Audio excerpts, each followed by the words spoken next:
Happy hump day, everybody. Welcome back. And this is the OnePlus Nord N10 5G, which is a lot to say. The naming schemes back in the day. And this phone has seen better days. Man, that crack looks terrible. Looks something wicked. But I still wanted to bring this video to you guys for those people who may be interested in this device. Maybe you want to go back to like a nostalgic device to use from a couple of years ago.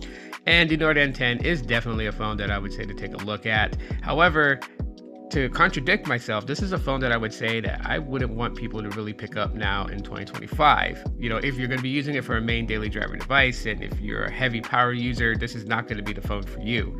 I'll explain why in a little bit. But, this is the Nord N10 5G. This is the first Nord device to make its way to the US, and that's why it kind of holds a special place. And you know, it's decent. I mean, CPU-Z, I don't know why it says it has a Snapdragon 750G, but this has a Snapdragon 690 is what I believe it to have, with 6 gigabytes of RAM and 128 gigs of internal storage. So ample storage and good amount of RAM.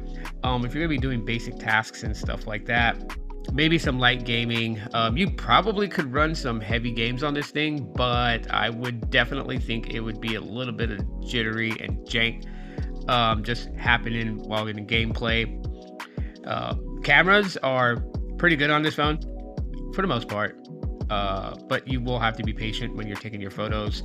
Even the slightest jitteriness of your hands could definitely cause some artifacts, maybe just some weirdness to the photo. So the cameras are good for the most part. It's just, you know, the optimization of taking a photo and everything like that is just, yeah, not the greatest.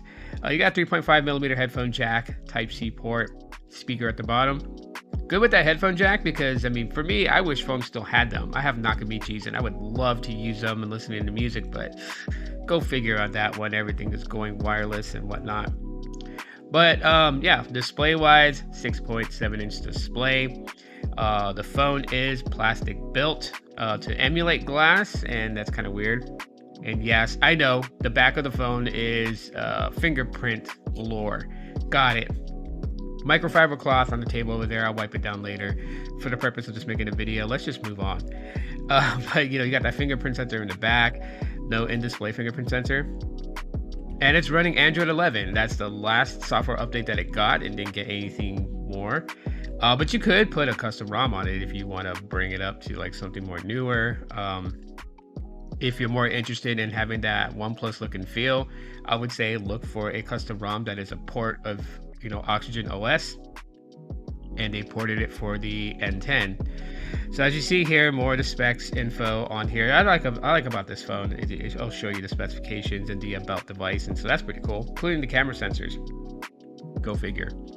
But you know, there's a reason why that I would not recommend this. And like I said, you know, with the Snapdragon 690 processor, it's an 8nm processor. And while it can handle basic tasks and stuff like that, I mean, the more that you know, run it in like a power user mode, the more you're gonna feel, you know, its age.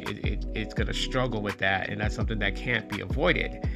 So great phone for maybe like a kid, you know, but not something I would say is usable today.